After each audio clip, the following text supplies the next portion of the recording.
Inside the fourth episode of Outsourcing Live, I have a special guest who is a fellow Australian that went from working as a full-time chef to becoming a full-time business owner.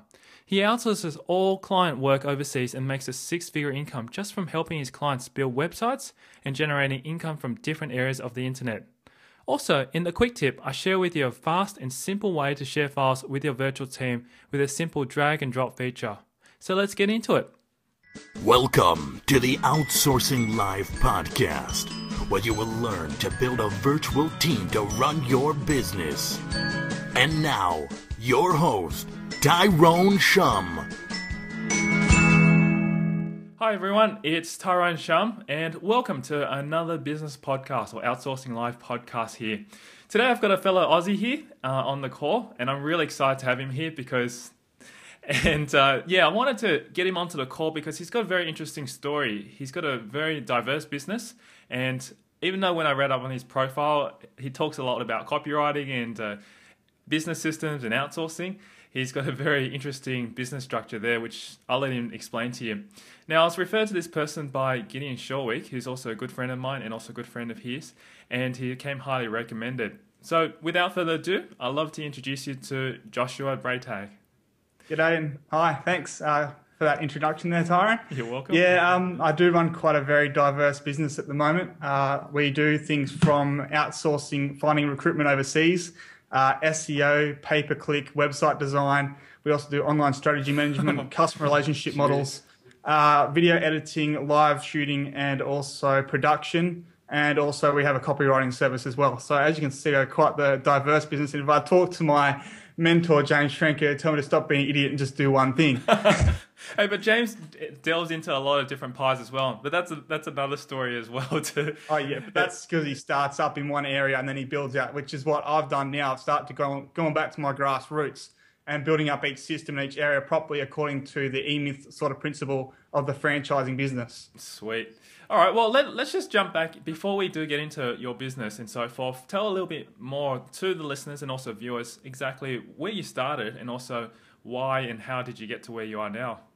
Well, I messed around in internet marketing back when I was about 14 because I got sick and tired of working for someone else. And I thought there's got to be some way better than, working as a kitchen hand in the kitchen, watching someone else's dishes, which is absolutely disgusting and quite a job. So I started looking into affiliate marketing and I went through a couple of courses here and there, checking out like the Wealthy Affiliate forum and stuff like that and their courses. That's where I first learnt my stuff. Then I moved on to Ed Dale's The 30-Day Challenge, which is now known as The Challenge. Yep. That was fantastic. So I made my first dollar with that. I got about $100 a month off that, which was great for my first little success. I started that off in the basketball niche. So I kept on building out websites and stuff in that. I made a pretty nice income from that. I was quite happy with it. But the problem was that I didn't have any systems or outsourcing, so I was doing all the work and I was working about, between 10 to 12 hours after doing that, plus playing basketball, plus doing school, plus doing work.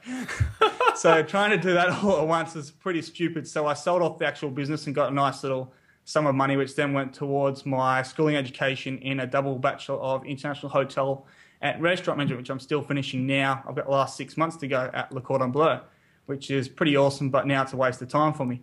But that's life, you learn. I was going to say, because I did see that on your profile there, and I was going to ask you, where's that career heading? Because I was like thinking, wow, if you're interested in hospitality, that's potentially going into cooking and also as well hospitality management. You could be potentially the next master chef. But oh, don't start me on MasterChef. That show really ticks me off. So yeah, but basically, I did that. I stopped internet marketing when I was about 16 or 17, I think it was, because I just got sick and tired of working all the hours and stuff. And then Ed Dale's mentoring program came up. So I joined into that against Ed Dale's will. He pretty much told me that I shouldn't be joining. I haven't got enough hours in the day because at that stage I was running as a cook/chef. I had chefing qualifications because of the amount of hours I'd worked in the industry. And so cook/chef, and I was working about 90 hours a week. Wow. Doing that full time. And I went to Ed Dale and I said, look, I want to get back into internet marketing. He said, I don't really think you got the time to succeed at this. And we had about 30 emails exchanged between each other of why I shouldn't do this. And eventually I said, look, I'm going to bite the bullet and I'm just going to do it. And you did. And so I ended up doing the mentoring for the first month. 1 to 3 months, I did really well. I was solid. I was, getting stuff done, bang, bang, bang, bang. And then we kind of just fell off for the last 8 months after that of doing the CFT. Like I still did it, but I wasn't communicating with Ed as much because of the way his mentoring program works. However, I was still doing a great job, and I actually quit my job 6 or 7 months into Ed Dale's mentoring program. And that's when I also picked up James Schrenker as a mentor of mine as well in his Silver Circle program, which is absolutely awesome for business leverage for me. I hear that. I jumped into that. Yep. Oh, sorry, Gid. No, I was going to say, James, I've spoken to many times, and he's such a strategic type of man. He just has all the strategies that you could just take on board and then really, really implement it. And that's what everybody loves him for, because he's the thinker. But it's a matter of taking action, like you're saying, to get it straight into it. So yeah, exactly. Let you continue on from what you're telling there, the rest of your story. And so I'll give you a quick story about James and me. That was quite funny. It's because we both think in systems and strategically. So it was quite funny. He had a mafia plan, and I made some changes to it. And we showed each other the changes, and we made exactly the same changes to the plan. So it was kind of funny when I racked up to his place. But yeah, he's very much a strategical person, and I love him for that. And he's a no bullshit person as well. So he tells you how it is, but he won't always give you the answer. He'll give you a metaphor to figure it out yourself. Exactly. That's why he gets you to think. And I think that's the way that a good teacher really gets you, or a good mentor gets you to really think. Because at the end of the day, you can teach somebody or give them fish, as they say, or it's better to teach them how to fish. And I think that's what James does really, really well. So what are you currently up to right now? Right now we do affiliate marketing mostly. So building up domain sites for myself and trying to get them up to between 3,000 and 4,000% return on investment from buying them. And we also do offline marketing as our other major model. So we're pretty much the go-to person for anything for our offline clients. So if they need PPC done, we find the company and we deal with them, and they just liaise with us. That's really good. I know that offline marketing, particularly in Australia, is still relatively new, and there's a lot of large companies out there, medium-sized to large, still wanting to get this type of stuff done. I believe it's worldwide, because I have clients both in London and America as well. That's excellent. Hey, coming back to it then, if we take a step back on before you actually got into affiliate marketing and also doing some local business marketing as well, and as you said, international marketing now as well for those businesses, how long did it take you to get to where you are right now? Honestly, from the taking action, a year. A year, okay. Surprisingly, it took me a year. So you've only been doing this for only about a year. Yeah, full on. Like the actual full on, doing it properly, about a year, taking it seriously as a business and running it. Wow, that's amazing. But obviously you haven't done this all yourself, correct? In terms, no, not all the work, no way. Yeah, because I was going to say there's no way that you could achieve so much in such a short period of time, especially running all that much. So this is where it gets really interesting, because I wanted to actually ask you all about how you've done this. Have you used outsourcing? What have you done to be able to achieve what you've achieved so far? Outsourcing, and also aligning myself with people, experts in the area. So I align myself with experts in the area, find out who's good to outsource to, and then take a margin on top of that for my clients. Okay, well, maybe an example might be a good one to share. What's a recent example that you've done that you've done it? For an example, like I have a video company that I send work out to, and basically what happens is someone needed a video done for the website with some sales copy to sell off their stuff. So basically I just contracted the guy in on a one-term basis in this case, and took 50% increase on whatever his price was from a client, and then passed the work on, got it back from him, and then sent it back to the client. So does that mean that the person that you've outsourced to, or the contractor that you've got, does he deal with the client directly, or are you dealing with the client directly? I deal with the client directly, and then it goes through to me, to him. In some cases, though, I do have it where they deal with the client directly because they need you to get the information they need to do the job they need to do. Yeah. But they still come underneath my branding. Yeah, well, that's very smart, because at the end of the day, you're the go-to person for that. But in actual fact, the people that are doing the work are the people who you actually outsource it to. So you're really, really making a margin on this. Like, you're thinking like a product, basically. So you've got a product, you put a margin on it, and you don't have to do the work. You're sending the work over to them. What's interesting as well is Gideon also mentioned that you're very strong in terms of processes and strategies, and also outsourcing structures and stuff like that. How have you been able to do so much at this point in time with the systems that you've got in place? Maybe share a bit of what you've done there. Basically, it's because I find that systems are the best way to free yourself and grow your business. Without them, you'll pretty much just cripple at a certain stage in your growth. and you'll find that you'll go up like this, and then all of a sudden go bang down because you haven't got a system to run it. Yep. So you can't go hands off and then pass it off to someone else. Because I also have an internal team as well that deal with client contracts and stuff. So I've got a couple of VAs that liaise with the clients as well when I can't, for our lower end sort of clients that don't pay me as much. Yep. So we try and get passive income per month for our offline contracts. And we've got the team that works on the affiliate marketing stuff round the clock. Wow, so basically when it comes to that sort of stuff, for systems and processing, I use programs like ScreenFlow and ScreenSteps. I find are the best two. ScreenFlow for recording and showing them how to do it. ScreenSteps is fantastic for creating a manual for how to do something in a step-by-step procedure, and everything in your business should come down to a step-by-step procedure. No matter what it is, even if people say creativity, if anyone listen to Tony Bazan, Yep. the genius formula, he'll explain to you that being a genius or creativity is just repetition. Yeah, It's absolutely. not something. It's really interesting. I've never heard of ScreenSteps, but I use ScreenFlow. And as we're talking right now, doing this interview, I am using ScreenFlow to record this as well. But what's interesting is ScreenSteps, which I've always been trying to find a sort of a system as well to be able to document all our documentation. And I think a lot of people have recommended to me to try out also Backpack as well. I think that's also a good system. Yeah. And, yep. For our induction system, we actually use Netacast with WordPress and OptimizePress put together, because I like to have full control over my training area. Whereas if I put it into another program like Backpack and Backpack decides to go bugger off, I'm screwed. Yeah, that's so true. Very true. And you use a very similar system to what James Schrenko uses as well, which is Nanocast. Yes. That's been an interesting thing. So I've actually tried that myself, and I didn't really get into it as much as I should have, because I was looking for something simpler to use as well, even going down to the basics. But which would have been something like Fusion HQ or something. Yeah, that's which is right. just like the next step down without the ability to modify to the level that Nanocast allows you to. Yeah, Nanocast is a very sophisticated system, and obviously it does exceptionally well for a lot of things. And I guess in terms of, depending on where your business is at, this is also a very good system as well. Just got to get someone who's highly technically knowledge to be able to implement it too. Not really. If once you understand it, you can actually set up a product or a membership within 5 minutes easily. Yeah. Actually, I actually agree with you, because I've seen the tutorial and he's shown a step-by-step demonstration in there to do it. Yeah. I just never got it. So. For me, I'm lucky to be a very fast learner, so I can pick up things almost on the fly, which is fantastic for me. That's amazing. All right, well, let's just jump back a little bit. I wanted to ask you a little bit more about your systems and how you set up, say, for example, instruction manuals using ScreenSteps as well. What is it that you do first? Like, say you get a project in, or you've got a client that comes in. Do you normally have systems already in place to be able to handle those clients, or do you need to mostly create the systems? Because it's just saying you're outsourcing a lot of this stuff. What's the process involved? Pretty much the system was set up when we had the first client come through. So every time we have a new client that requires something new that we don't have a system for, it gets systemized straight away. Therefore, when you have another client that needs the same thing that comes in, you've got the system ready to go. Yeah, so basically you just pass it on to whoever's got to be outsourced to. They watch through the system and go through that process.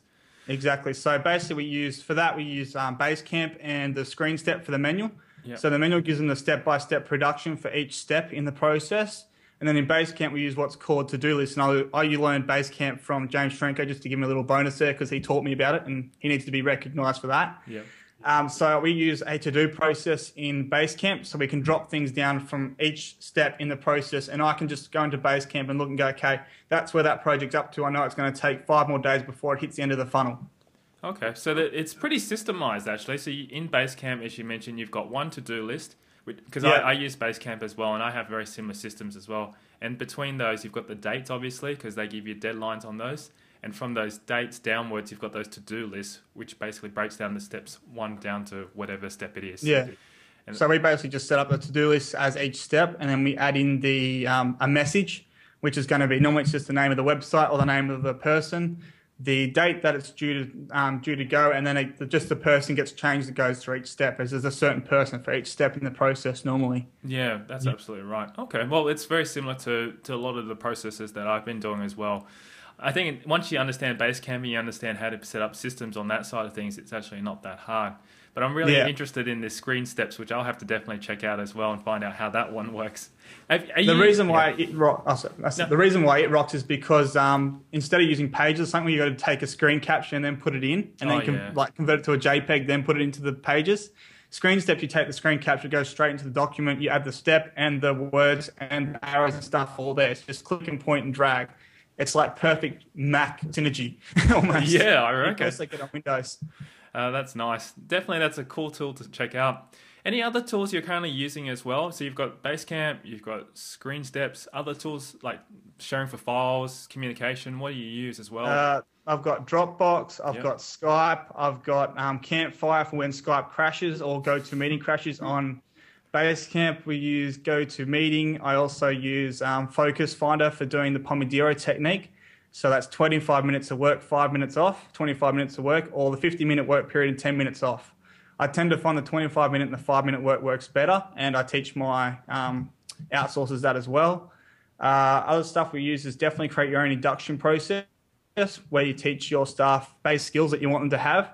So in the case of our business, we teach the base skills of now it's Traffic Grab with my own modification, and also Andy Grand's affiliate marketing course. So if business goes shithouse for offline marketing and stuff, I can always rely on all my staff to have the skills of doing SEO and affiliate marketing, which will always bring me in residual income. Yeah. So I've always got that to back up on. So basically, the people that you've trained up, they'll have these skills not only just to do for your business, but say, for example, if you do go up creek or down creek, you can always have all these outsourcers work on your clients' projects and do other things for them. Basically, that's what you're saying. Yeah, exactly. So like any sort of small projects, they get outsourced to people like James Shrenko for websites and SEO, and any big clients will do the actual work for them. I'm curious because I also run a very similar outsourcing type of web development company on my side as well, because I use outsourcers to develop all the websites for my clients as well. How do you manage this whole process? Because there is quite a lot of work that's involved when you are doing, say, web development, for example.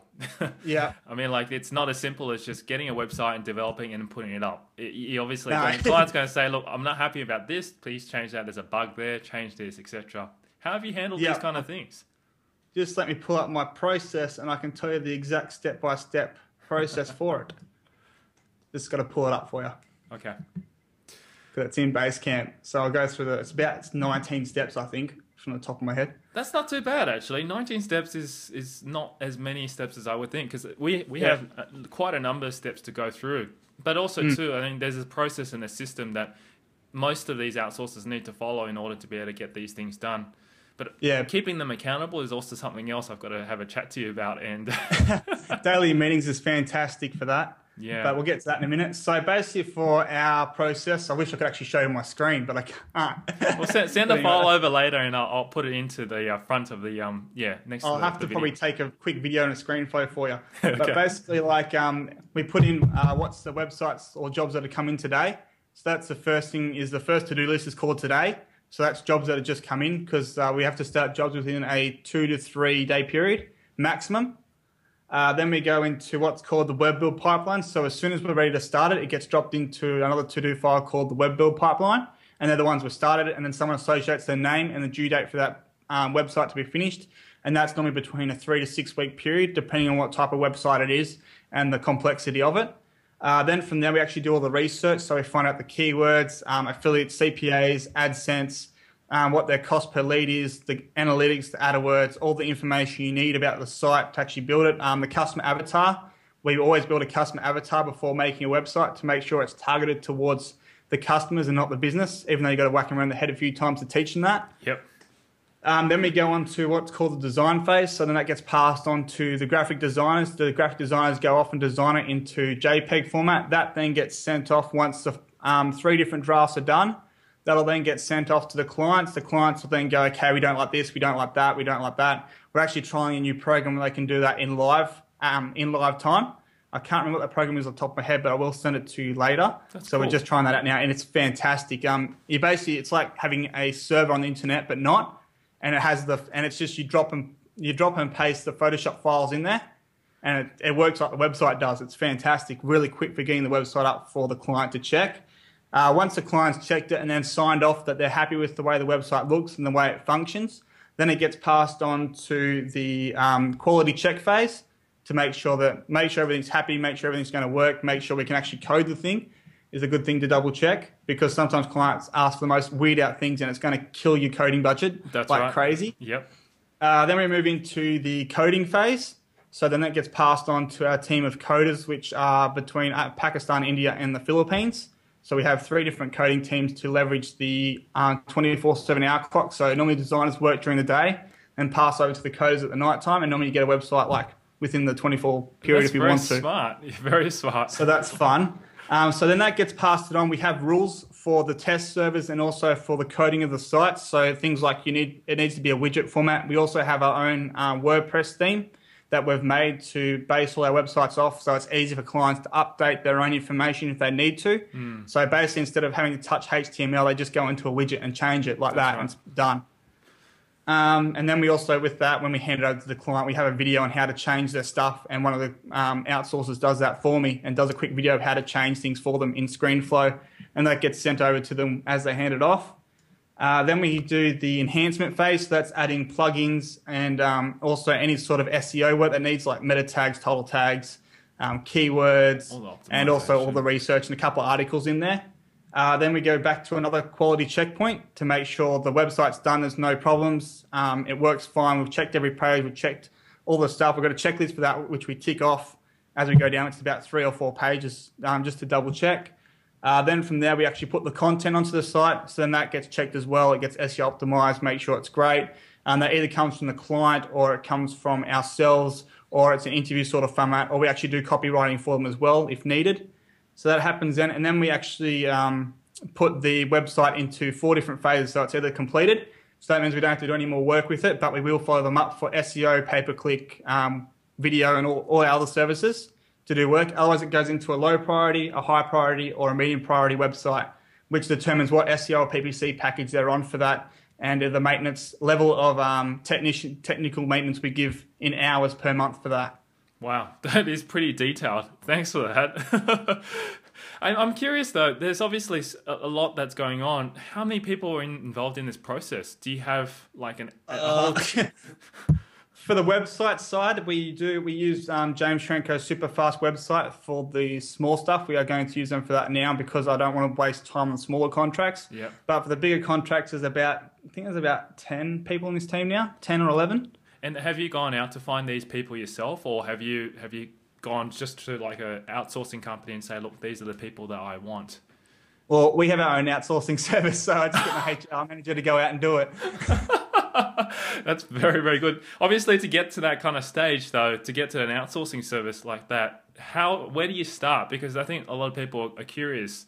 How did you start to get a business section like that, like a segment of your business to get web design, to get that kind of team together? Because it's obviously not like just going to happen overnight. You know, you got to put that together over time. Oh, there's a lot of mistakes and fuddling and bugger ups and screw ups, and you learn at every step and you refine the process. Like even now, it's not perfect. We get some dodgy websites come at the end we have to redo. Yeah. But that's the reason for having those quality steps now we have in there. We only put them in 2 weeks ago, and they've pretty much stopped any dodgy websites coming through, which is fantastic because we go through and there's a checkpoint for me saying, Josh, you need to check this, make sure it's going to work for getting the client, leads from the internet. Yep. But also for that, when I first started, I employed a team of coders to do the coding, so I could leverage their amount of coders. So if my I got heaps of contracts at once, I didn't have to worry. I know that there was a team of 15 coders that I had access to, but I was only using 2 at the time. Yep. So then I can keep gradually building out quite easily. Okay, so you went through a company, say for example, to be able to do that. Like you probably went to a web development company and said, "Look, I've got these contracts. Can you do it for me?" Did you go? Yeah. Did you speak to them about negotiating an hourly rate, or did you go by say a contracting rate when you first started?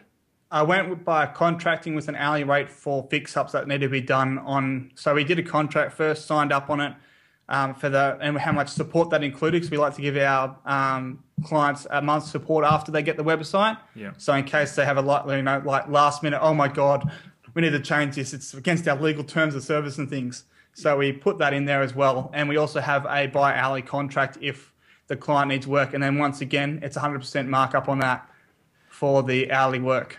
Okay, so pretty much most of the things that you've been doing is as soon as you get a client work, it gets just sent straight over to your outsourcers and they do it. And once it's done, they send it straight back to you. And then obviously you collect the payment. It's supposed to be as simple as that. That's basically where it's at now. Finally, it's taken a while to get there. It's like when you go to do it yourself, you'll understand that you'll get a couple of problems and mistakes happening on the way through, and that's fine. It happens. You're never going to get a perfect process. Yeah, absolutely. Well, talking about issues and consequences and all these things that's, when you first started out, what were some of the things that you did face? Perhaps to share with some of the things that they could learn from your mistakes. Well, because I was working 90 hours as a chef, right, and I realized I wouldn't be able to get enough work to get into the where I just work from home sort of market. Well, not market, but, work from home sort of thing. So what's the first thing Josh did? Well, he went out and hired 5 outsourcers without even testing them, didn't he?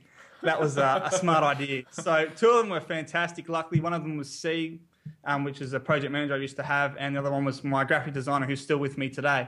The other 3 were just crap and, B players and C players. The difference between that, just for clarification for people who don't know, A players are people who know what your business is about and able to do things without your direction. B players are people you have to tell them exactly what to do, systems, and you'll find that mostly common in the Pakistani/India sort of region. We need very good systems with very good structure to make sure they get things done. But that was one of my biggest mistakes, was hiring too many people off the start. I was very lucky to find 2 out of a good bunch of 5. So I was still able to make that quite successful, which was really good for me. Another mistake I made is not actually checking up on my outsourcers' work. So that's a big no-no. But also then I went to the point of the extreme of checking too much, that I wasn't spending enough time on growing my business instead of, I was inside of it instead of on top of it. Yeah. Also, another biggest mistake I see in hindsight now is not hiring a project manager first. The first person I'd hire, people say hire a technician or hire an article writer first. I would actually hire a project manager first that I can start getting to systemize my business for me and start making up these manuals and processes, because if you try and make them all by yourself, it's not going to happen. Yeah. Because you haven't got, unless you're very dedicated to your work and get things done and you don't want to have a life, then you'll get it done. But if you want to have a life and have a business that grows without you, you need someone to help you do the system. So instead of you writing it up and writing it down, 10,000, 15,000 word manuals on how to work in your business, what you do is you get the outsourcer or the VA or the project manager with experience to come and actually interview you about the process, take notes about when you actually teach them stuff, and then create that into a process using screen steps, screen flow, and putting it up onto the induction process or the training dashboard. That's excellent. Hey, coming back to when you said hire a project manager first, which I totally agree with you. That's something very, very crucial for any business out there. And I think that's something that a lot of people overlook. Where did you go and find somewhere like that? You obviously found 5 people, but where did you go and find people like that? I went to Craigslist, Odesk, Elance, Best Jobs, Online Jobs, Easy Outsource, and a couple of others as well, because we now use about 30 different sites for our outsourcing service. Yep. I used about 15 of those to find this one person, so I was quite regimented about who exactly I wanted in my business. And I actually found this person from Craigslist because I wanted a person without the freelancer mentality. Yeah. So basically the freelance mentality is that they do the work for you, but by the time you actually want to hire them full time, they've got 8 other contracts already lined up for different people. And they understand already that they can get different work from different people and then bid you against other people to get a higher rate. Yeah. So I wanted to get someone from Craigslist who knew nothing about online marketing whatsoever, and I taught them from the ground up. Yeah, and that's what you've done successfully with your previous project manager there. I guess what things did she potentially have before you taught her all those things? Did she work in a workforce in a full-time employment situation before, or what was her background? How did you know that was the right project for the project manager role? For me, it was partly gut feeling and also looking at her previous experience. Plus, I always ring up the references on a resume and always ask them, how did this person work in this environment? If I got them to do X to achieve Y result, do you think I'd be able to do it? And all these sort of things. I really rely on personality over skills. So I can very easily identify a leader in a group of people, which is good. It's a very good skill to have. But if you can't, the way that I do that is look in the background. Okay, did she have management experience? Did she do team leader experience? What did the references actually say about her, stepping up as a leader and getting the group to do stuff?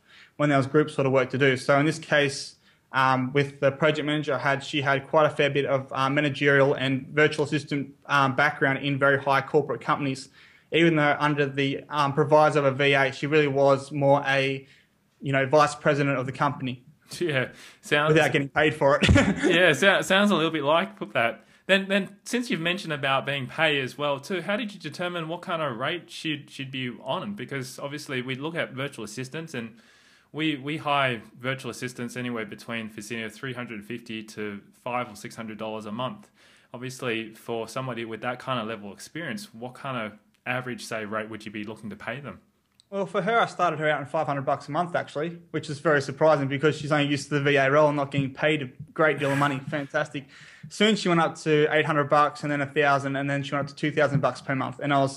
But the thing is, people go, "Oh my God, you're paying someone in the Philippines $2,000." But to me, it was worth every single dollar. I was happy to pay someone $2,000 that would have been worth to me in Australia at least $150 an hour. Yeah, easily. That's what I was going to say, especially at that quality. And when you compare it, it's only about what 24,000 a year, and that isn't even the minimum wage that we even have in Australia. So, they're definitely worthwhile. Well, the thing was, I pretty much just chucked in the deep end and said, "Here, have fun, run the business because I have to go off somewhere for a day or two." And it brought back more money than when I was running the business. Isn't that supposed to be the way? Oh, that's excellent. So I just laughed and went, "Okay, well, you're going to be running my business for a while, then why get myself out of chefing?" And she took the profitability of the business up quite extremely well. So okay. Well, what's interesting is, as before this actual interview, I did ask you, what's happened to your project manager and where you're planning to head with it, because you mentioned that you've let go of her. And recommend to another friend, who we won't mention. But what's the story between now with your business and are you planning to hire another project manager? Oh yeah, definitely. It's just now that I've actually reread the E-Myth and gone back to my grassroots again. So I'm going back through and re-systemizing the business properly, restructuring it, closing off certain arms and branches of it. Even though they're quite successful businesses, I want to get back to the core roots and then I can rebuild it back up again, but a lot stronger, because the goal for me is to build $1 billion business. That's my future goal for this business. Wow. That's all I can say. So wow. I need to be able to leverage to the nth degree possible and be able to sell off the business, and for people to be able to walk into a business and not have to do anything, and it just makes a profit for them. Yeah. And that's the best thing to sell off to a person when I look to sell off my business in the future. Okay. And keep a profit percentage of it. Yeah, definitely. And that's the reason why you've got a team behind you and also a board of directors to be able to help you with all this as well, correct? I haven't got a board of directors. I went to a board of directors meeting. You went to a directors meeting. Sorry. That's all right. I have a team of, I have a couple of, team leaders, I call them. They're not project managers yet, because I have project managers, which I've got aligned, so a financial one, an operations one, and a marketing one. I've organised that now. But I have team leaders for SEO and PPC together. I have team leaders for the video production, or actually we call it media production. So I've got team leaders for that. I've got team leaders for the training and team leaders for the HR as well. Wow, that's a pretty big team you've got backing behind you as well. Obviously, it's gonna turn out very, very nice. By the way, just curious, are you planning to? I mean, you've got a very strong business. By the sounds of things, going with all these systems and people in place, and you're still obviously going back to your grassroots to create it and grow it as much as you can. But are you planning to take on maybe another role down the track? Like, are you interested in going down towards becoming a coach or mentor, or are you happy to just continue to run the business at this point in time? In the future, definitely yes, because I want to help people just like me who started off where I was thinking you got no hope at cracking into this sort of market. And then I'm actually looking to do mentoring and outsourcing, and also I've set up a outsourcing area for people as well already, which I launched a couple of weeks back, which was fantastic. Yep. So I'm quite happy to get that off the back finally. It was a very big project, and we've finally got it off, and now we're refining it, which is awesome. Yeah, I saw that as well, and it's looking really, really good. So I'm keen to see what the results are going to be like that for that as well for you. So it's really good. Yeah. All right. Well, Josh, it's been a real pleasure to speak to you. Normally, with any interview or podcast, I like to just end it off just by asking you just one question, which is that question is, what has been working within your business right now in regards to outsourcing that you could give to any viewer or listener that they could take away as an action step? Systemize, process. Everything you do in your business, make sure you make a system, because then when you bring in someone who knows nothing about your business, they can learn it pretty much on automatic, and training them and getting them into that idea is a lot easier. That's one of the biggest mistakes I made, and I had to go back to the grassroots once, and I'm going back again now, even though I'm quite a large business now, to redo it again. Yeah, it's so the core. I mean, like you've mentioned it so many times, and I think that's something that people just have to do because it's part of being able to grow a business. Otherwise, without the systems, you're just going to be working in the business yourself instead of outside of the business. Exactly. Awesome. All right. Well, how can people get in contact with you as well, since they've been listening to this interview, or also they've been watching this on YouTube? Actually, you can probably check out blueprintoutsourcing.com if you want, which is the actual outsourcing product we do. Yep. Otherwise, if you want to contact me directly, you can go check out our offline business site, which is blueprintsolutionsgroup.com, or you can send me an email at josh@blueprintsolutionsgroup.com, and I'll be happy to reply a couple of people that are interested to hear about outsourcing and systems. Fantastic. It's time for the Outsourcing Live Quick Tip. If you're looking for a storage facility to be able to store files and share it amongst your virtual staff, then this is an awesome tool that I'm going to be recommending. It's called Dropbox, and you can download it from trydropbox.com. Now, with Dropbox, you can store up to 2 gigabytes of data for free, and I use this with my virtual team anywhere around the world. So if I have anything that I need to drop into or basically share between amongst them, all I do is drag and drop the files that I need into this box that's called Dropbox, and what happens is that it automatically synchronizes these files with the rest of my virtual team. And you can have as many people use this account and share this account with them. It's so easy to use. You don't need to send anything via email anymore. You don't need to upload things up to a dedicated server. All you need to do is simply set this up on your computer and just drag and drop the files and share it immediately. So this is a really powerful tool that I use called Dropbox, and you can download it again at trydropbox.com, which is a free setup, and once you set this up, it's easy to use. Obviously, they've got more storage options, and that's also something that you can also sign up for on a monthly or yearly basis as well too. The other thing is, as well, if you jump over here to outsourcinglive.com, you'll be able to see also a Dropbox tutorial which I created and showing you how to go through step by step on setting it up and also installing it and showing exactly how it works.